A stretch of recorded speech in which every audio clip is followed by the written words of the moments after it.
तो आज हम झारखंड जेट और अन्य कॉम्पिटिटिव एग्ज़ाम के लिए बेहद महत्वपूर्ण टॉपिक धार्मिक आंदोलन बौद्ध एवं जैन धर्म को आसान भाषा में पढ़ेंगे, जिससे एग्ज़ाम में आने वाले रिपीटेड क्वेश्चन आसानी से सॉल्व हो सके। तो चलिए वीडियो को स्टार्ट करते हैं।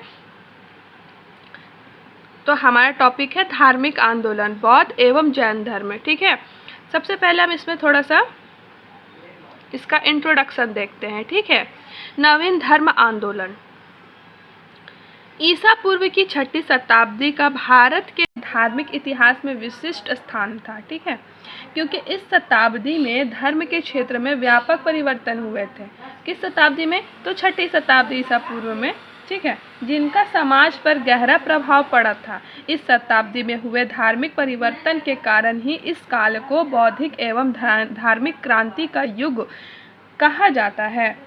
ठीक है, बौद्धिक एवं धार्मिक क्रांति का युग भी इस काल को कहा जाता है, क्योंकि इस काल में बहुत सारे धार्मिक परिवर्तन किए गए थे। एक महत्वपूर्ण एवं रुचिकर तथ्य यह है कि धार्मिक मामलों में परिवर्तन मात्र भारत में ही नहीं वरन विश्व के अनेक देशों में भी हुआ था। मतलब कि उस समय सिर्फ भारत में ही नहीं बल्कि बहुत सारे देशों में भी धार्मिक परिवर्तन हुए थे। जैसे ईरान में जरथुरुत्र, चीन में कन्फ्यूशन, यूनान में हेराक्लिटस आदि विद्वानों ने अपने अपने देशों में अनेक नवीन विचार प्रस्तुत कर परंपरावादी विचारधारा पर कुठारघात किया था। यानी कि जो परसों से परंपरागत रूप से चली आ रही विचारधारा थी, उस विचारधारा पे कुठारघात किया था। इन देशों में हुए क्रांतिकारियों में पूर्णतया समानता नहीं थी, यानी कि सब अलग था तथा प्रत्येक के रूप भिन्न भिन्न थे। जो भी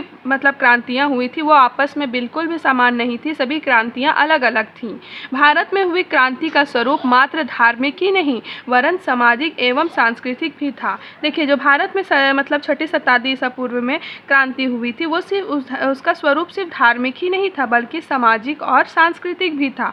भारत में इस क्रांति का केंद्र कहाँ था? मगध था। देखिए, जो भी अंडरलाइन है वो सारे इंपॉर्टेंट है, ऑब्जेक्टिव में भी आपकी इस टाइप से क्वेश्चन पूछते हैं। उपनिषद ने इस क्रांति के पूर्व ही जटिल कर्मकांड तथा खून यज्ञ के विरुद्ध विद्रोह कर दिया था। ठीक है, उस टाइम बहुत ज़्यादा कर्मकांड प्रचलित थे, खूनी यज्ञ वगैरह बहुत ही ज़्यादा प्रचलित थे, तो उसके विरुद्ध में विद्रोह भी किया गया था इस काल में। डॉक्टर गोखले ने लिखा, 6ठी शताब्दी ईसा पूर्व को जिस काल में कुछ उपनिषद संकलित किए जा रहे थे, बौद्धिक उत्तेजना का युग ठीक ही कहा गया है। चारों ओर शंकाएं फैली हुई थी और भारत के प्रत्येक व्यक्ति के मस्तिष्क में क्रांतिकारी विचार आंदोलित हो रहे थे। ठीक है, आगे हम जानते हैं कि धार्मिक क्रांति आखिर हुआ किस कारण से था। ठीक है, अब हम इसके कारणों को जानेंगे।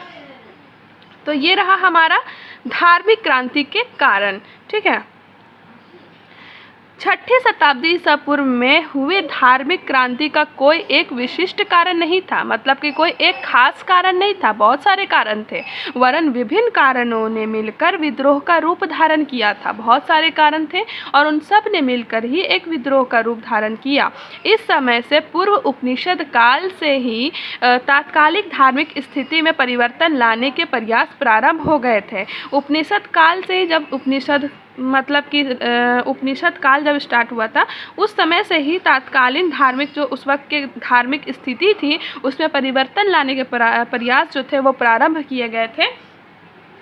ब्राह्मणों के गर्व व जाति प्रथा की जटिलता ने समाज को जकड़ रखा था, अतः इस सामाजिक परिस्थिति ने अन्य सिद्धांतों के या धर्मों के जन्म के लिए उचित आधार प्रदान कर दिया था। चिंतकों व प्रचारकों के दल देश में अपने अपने विचारों का प्रचार कर रहे थे, है ना, प्रसार कर रहे थे। यानी कि अलग अलग विचारक हुए, चिंतन जो थे वो उभरे, तो वो लोग अपने अपने विचारों का प्रसार करने लगे। अनेक सुधारवादी संप्रदायों का प्रादुर्भाव इसी समय हुआ जिन्होंने परंपरागत ब्राह्मण धर्म का घोर विरोध किया। ठीक है, ब्राह्मण धर्म की जो थी जाति प्रथा थी, जो जटिलता जो था, उससे समाज बहुत बुरी तरीके से जकड़ा हुआ था। ठीक है, इस सामाजिक जो परिस्थिति उस टाइम की थी उन सब के को दूर करने के लिए बहुत सारे चिंतक प्रचारक जो थे वो अपने विचारों का प्रचार करने लगे और सुधारवादी संप्रदाय इसी समय जिन्होंने परंपरागत ब्रह्म धर्म का घोर विरोध भी किया था। ठीक है, पहला हमारा धार्मिक कारण जो है वो है धार्मिक चिंतन की स्वतंत्रता। ठीक है, भारत में सदैव से धार्मिक चिंतन की स्वतंत्रता रही है। इस युग में अनेक ऐसे दार्शनिकों का प्रादुर्भाव हुआ जिन्होंने परंपरागत रूप से चले आ रहे ब्राह्मण धर्म तथा वेदों को आलोचनात्मक दृष्टि से देखा तथा उन्हें यथावत स्वीकार करना उचित ना समझा। इन विचारकों ने वेदों को अपूर्ण तथा दोषयुक्त प्रमाणित करने की चेष्टा की। इस प्रकार इन विद्वानों ने विद्यमान धार्मिक व्यवस्था में परिवर्तन लाने का प्रयास किया। यानी कि उस वक्त जो ब्राह्मण धर्म चले आ रहे थे, उनकी जो वेद जो थे, उनमें कुछ ऐसे विचारक आए, कुछ ऐसे मतलब कि दार्शनिक आए जिन्होंने उन ब्राह्मण धर्म के जो वेद थे, जो धर्म थे, उन पर जो है आलोचना करने लगे। ठीक है, और उन्हें जैसा है उसे वैसे स्वीकार, बहुत सारे लोग जो थे वो जैसे उसे वैसे ही स्वीकार करते थे, लेकिन उन लोगों ने, उन दार्शनिकों ने उन्हें जो है यथावत यानी कि जैसा है वैसा स्वीकार करने से मना कर दिया या उचित नहीं समझा। ठीक, वो उन विचारकों ने जो थे, या विचारक या दार्शनिक जो थे, वो वेदों को जो है अपूर्ण यानी कि पूरी तरीके से ये पूर्ण नहीं है, अपूर्ण है और दोषयुक्त, ये प्रमाणित करने की उन्होंने चेष्टा की। इस प्रकार इन विचारकों ने विद्यमान जो धार्मिक व्यवस्था थी उसमें परिवर्तन लाने का प्रयास किया। ठीक है, हमारा नेक्स्ट पॉइंट है बहुदेववाद। बहुदेववाद का अर्थ होता है एक से अधिक देवी देवताओं की कल्पना करना और उसकी पूजा करना। ठीक है, वैदिक धर्म में विभिन्न देवी देवताओं की कल्पना की गई व उन्हें पूज्य मानते हुए उनकी आराधना की जाती थी। यानी एक से अधिक देवी देवताओं की पूजा की जाती थी। वैदिक कालीन लोग देवताओं को मित्रवत मानते थे। ठीक है, मित्र मानते थे, मित्र की तरह मानते थे वैदिक कालीन के लोग। परंतु धीरे धीरे स्थिति में परिवर्तन हुआ तथा प्रत्येक कार्य के लिए उससे संबंधित देवता की पूजा करना अनिवार्य बन गया। माने कि कुछ भी अगर कार्य किया जा रहा है तो उसके लिए उससे संबंधित जो देवता है उसकी पूजा करना बिल्कुल अनिवार्य कर दिया गया था। ये परिवर्तन हुआ धीरे धीरे। ठीक है, लोग यह विश्वास करने लगे थे कि यदि उक्त देवता की आराधना ना की गई तो अनिष्ट हो जाएगा। यानी कि लोगों में यह डर बैठ गया कि अगर उस जो काम किया जा रहा है उससे जो संबंधित जो देवी देवता है उसके पूजा नहीं किया जाएगा तो मतलब कि अनिष्ट हो जाएगा, या मतलब कि उन्हें इस चीज़ का डर था। अतः वे आराधना व अनुष्ठान करने के लिए स्वयं को बाध्य पाते थे। यानी कि अब वह आराधना करने के लिए खुद को मतलब बाध्य होने लगे कि हाँ मतलब किसी तरीके से उसे करना ही है, अनिवार्य हो गया ये बात। देवता व मनुष्य का संबंध अब मित्र का ना रहा। यानी कि पहले जो था वैदिक कालीन में लोग मित्र मानते थे, देवी देवता को मित्रवत समान मतलब मानते थे, लेकिन अब यह परिवर्तन हो करके लोग जो मित्र ना रह करके बल्कि मालिक व भिखारी का हो गया था। ऐसी स्थिति का प्रगतिशील दार्शनिकों को द्वारा विरोध किया जाना स्वाभाविक था। तो ऐसी जब स्थिति बन गई यानी कि पहले देवी देवताओं को मित्रवत माना जाता था, लेकिन अब बाद में देवता और मनुष्य का संबंध मालिक व भिखारी का हो गया था। ठीक है, और मनुष्य जो था वो विवश हो जाता था, यानी कि वो मतलब बाध्य हो रहा था किसी भी कार्य में से संबंधित पूजा पाठ करने के लिए। ठीक है, अगर किसी को मन नहीं है फिर भी वह विवश होकर के उससे संबंधित जो देवी देवता थी उसे पूजा या आराधना करना उसे पड़ता ही था। ठीक है, तो ऐसी स्थिति में का प्रगतिशील जो दार्शनिक थे, यानी उस वक्त के जो दार्शनिक जो उभर रहे थे, उन्होंने विरोध करना स्वाभाविक माना, उन्होंने विरोध किया, है ना। तीसरा है हमारा ब्राह्मणों का नैतिक पतन। ठीक, वैदिक युगीन ब्राह्मणों व 6ठी शताब्दी ईसा पूर्व के ब्राह्मणों के चरित्र व विचारधारा में गंभीर अंतर आ चुका था। ठीक है, वैदिक युगीन ब्राह्मण का जीवन जो होता था वो सादा होता था, तपस्या वाला होता था और त्यागमय होता था। किंतु इस काल में ब्राह्मणों का नैतिक पतन हो चुका था। ठीक है, उनके चरित्र में ये जो सादापन था या तपस्या, सादा जीवन, तपस्या, त्यागमय सब खत्म हो गई थी और जो नैतिक नैतिकता जो थी उनके अंदर वो भी खत्म हो चुका था या उसका पतन हो गया था उस वक्त के ब्राह्मणों के अंदर। वे भोग विलास को जीवन का आवश्यक अंग मानते थे तथा उसी में लिप्त रहते थे। अब जो है वो ब्राह्मण जो थे वो भोग विलास तथा भोग विलास को ही अपना जीवन का आवश्यक अंग मानने लगे थे और उसी में लिप्त रहते थे, उसी में डूबे रहते थे। जब नैतिक पतन खत्म हो गया, यानी नैतिक पतन समाप्त हो जाने के पश्चात भी उन्हें समाज में उच्च स्थान प्राप्त ही था, यानी कि जो नैतिकता थी उनके अंदर वो खत्म हो गई लेकिन फिर भी समाज में उनको बहुत उच्च स्थान दिया गया, मतलब उच्च स्थान उनका प्राप्त ही था। ठीक है, अतः विवेकशील व्यक्तियों द्वारा उनका विरोध करना तर्क संगत ही था। अतः जो उस वक्त के दार्शनिक थे या कुछ विवेकशील व्यक्तियों के द्वारा उनका विरोध किया जाने लगा। नेक्स्ट है धार्मिक जटिलता। ठीक है, वैदिक कालीन धर्म में सरलता थी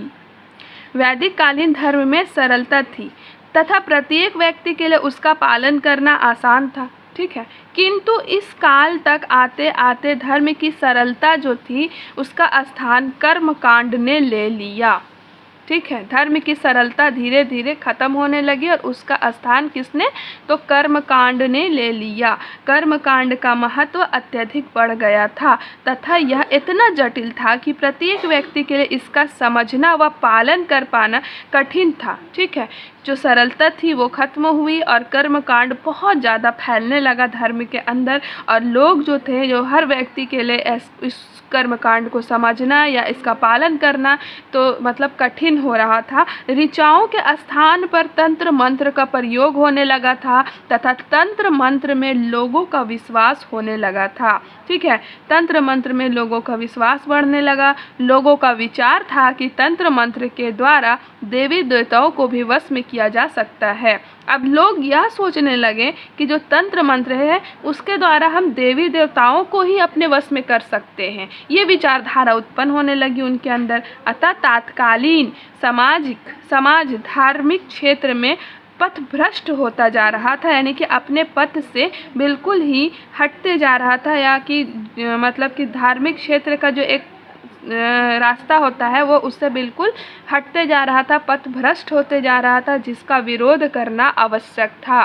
ठीक है, तो ये थी धार्मिक जटिलता, यानी कि जो धर्म में सरलता थी उस सरलता जो थी वो सरलता धीरे धीरे समाप्त हो रही थी और उसके स्थान पर कर्मकांड बहुत ज़्यादा बढ़ने लगे। मंत्रों में लोगों का विश्वास बढ़ने लगा था। वे देवी देवताओं को मतलब मंत्रों के द्वारा उनका ऐसा विश्वास हो गया था कि मंत्र के द्वारा हम देवी देवताओं को ही अपने वश में कर लेंगे। तो इस तरीके से धार्मिक जटिलता बढ़ी तो इसका विरोध भी करना आवश्यक था और विरोध किया गया। 5th पॉइंट आपका आता है कठिन एवं खर्चीले यज्ञ।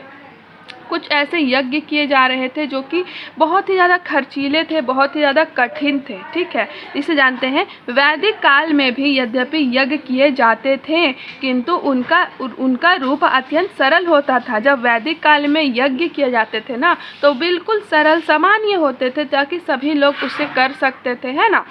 लेकिन इस काल तक स्थिति में भारी परिवर्तन आ गया था। यज्ञ अत्यधिक कठिन व खर्चीले हो गए थे। ठीक है, बहुत खर्चीला हो गया था। इसका करना एक साधारण व्यक्ति के लिए दुष्कर हो गया था।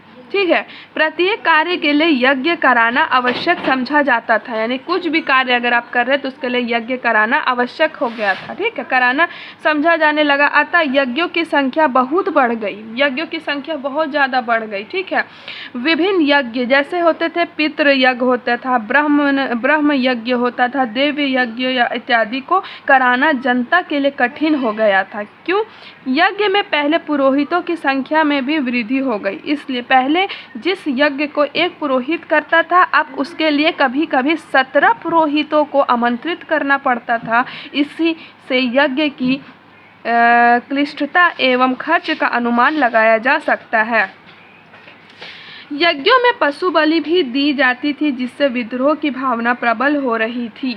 तो कठिन एवं खर्चीले यज्ञों के अंतर्गत आप समझ चुके होंगे कि किस तरह के पहले जो यज्ञ होते थे वैदिक काल में तो यद्यपि यज्ञ किए जाते थे तो उनका रूप बिल्कुल सरल होता था, बिल्कुल नॉर्मल होता था, जिससे कि हर एक आम आदमी करवा सकता था। परंतु धीरे धीरे से परिवर्तन आकर के यज्ञ जो था वो बहुत ही ज़्यादा खर्चीला बना दिया गया। ठीक है, जहाँ पर पहले एक पुरोहित को मतलब बुलाया जाता था, अब यहाँ पर 17 पुरोहितों को भी आमंत्रित करना पड़ रहा था। तो ऐसे में तो ये खर्चीला हुआ ही, साथ ही साथ पशु बलि भी दी जाती थी, जिससे कि विद्रोह की भावना भी बहुत ही ज़्यादा प्रबल होती रही। अब आगे है 6 नंबर जो है वो है आपका क्लिष्ट धार्मिक साहित्य। ठीक है, 6ठी शताब्दी ईसा पूर्व तक ब्राह्मण धर्म संबंधित अनेक ग्रंथों की रचना हो चुकी थी, जिनकी भाषा क्लिष्ट एवं विषय सामान्य व्यक्ति के ज्ञान की सीमा के परे थे। जनसाधारण ऐसे धर्म का पालन करना चाहता था जो सरल हो। अब हम आगे जानते हैं वर्ण की व्यवस्था।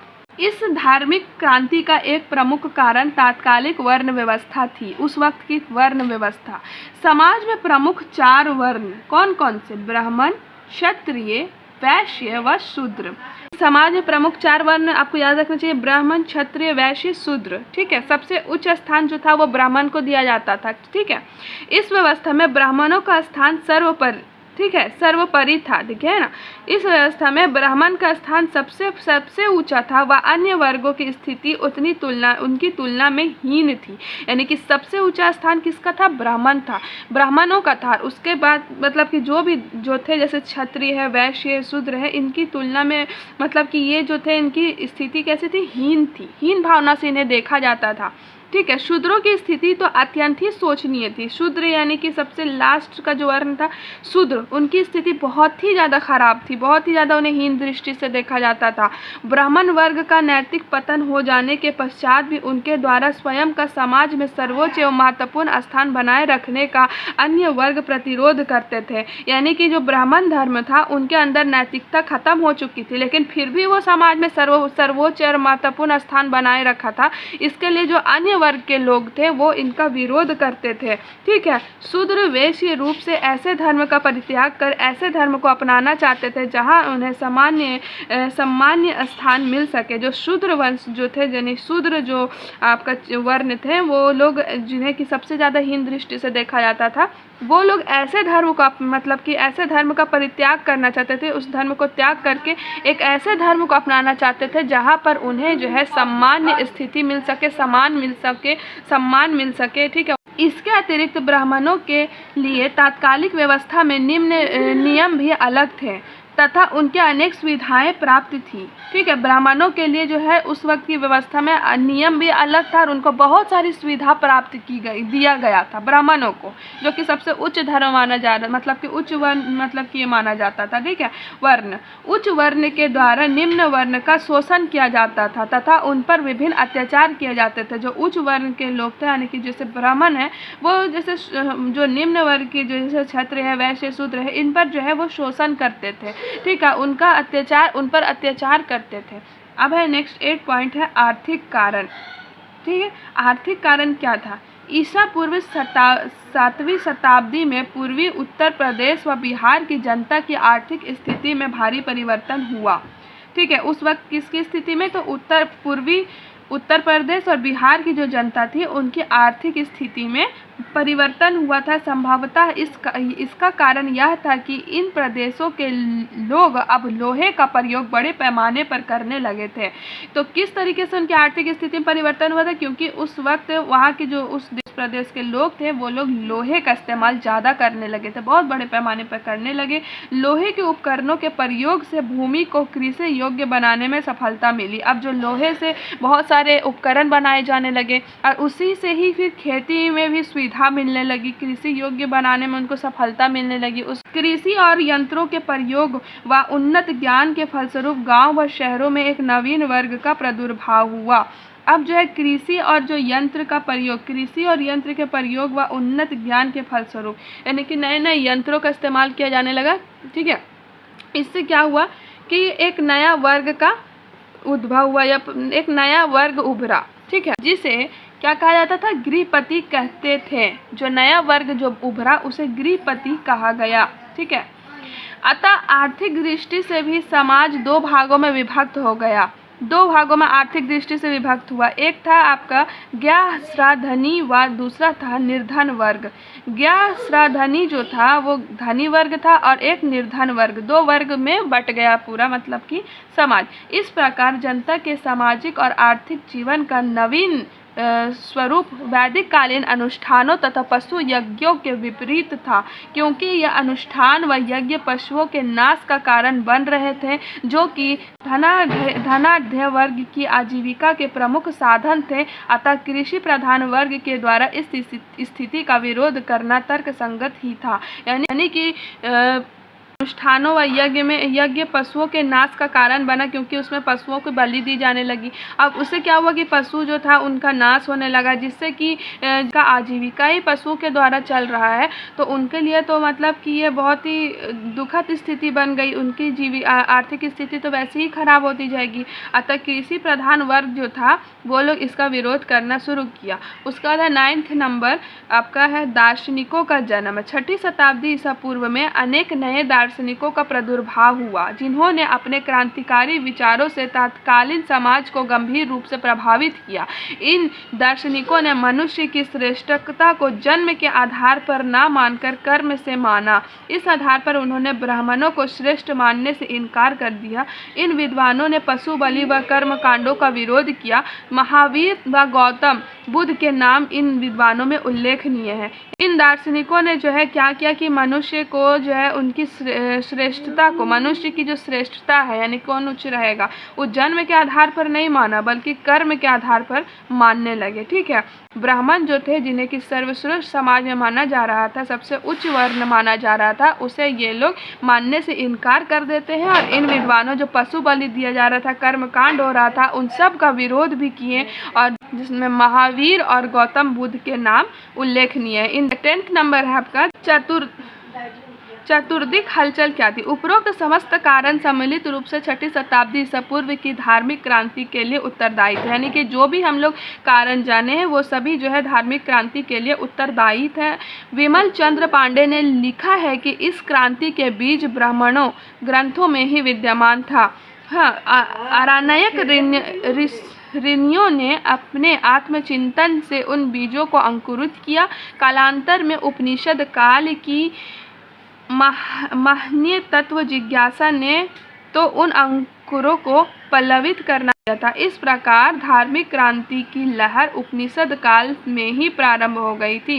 यानी कि जो धार्मिक क्रांति थी, यानी कि जो विरोध किया जाने लगा था, वो कब से? उपनिषद काल से ही प्रारंभ हो गया था। यानी कि जब उपनिषद काल मतलब क्या होता है? जब उपनिषदों की रचना की गई थी तो उसे हम लोग, जब उपनिषदों की रचना तो उसे उपनिषद काल कहा जाता है। तो उपनिषद काल से प्रारंभ कर दिया गया धार्मिक क्रांति का, और उपनिषद काल ने ही धार्मिक क्रांति के मार्ग को प्रशस्त कर दिया था। डॉक्टर पांडे के शब्दों में, उन्हीं पुरातन तंतुओं को अपनी बुद्धि एवं आवश्यकता के अनुसार परिगृहित, संशोधित, संवर्धित एवं परित्यक्त कर नवीन धर्माचार्यों ने अपने अपने मतों का ताना बाना तैयार किया। ठीक है।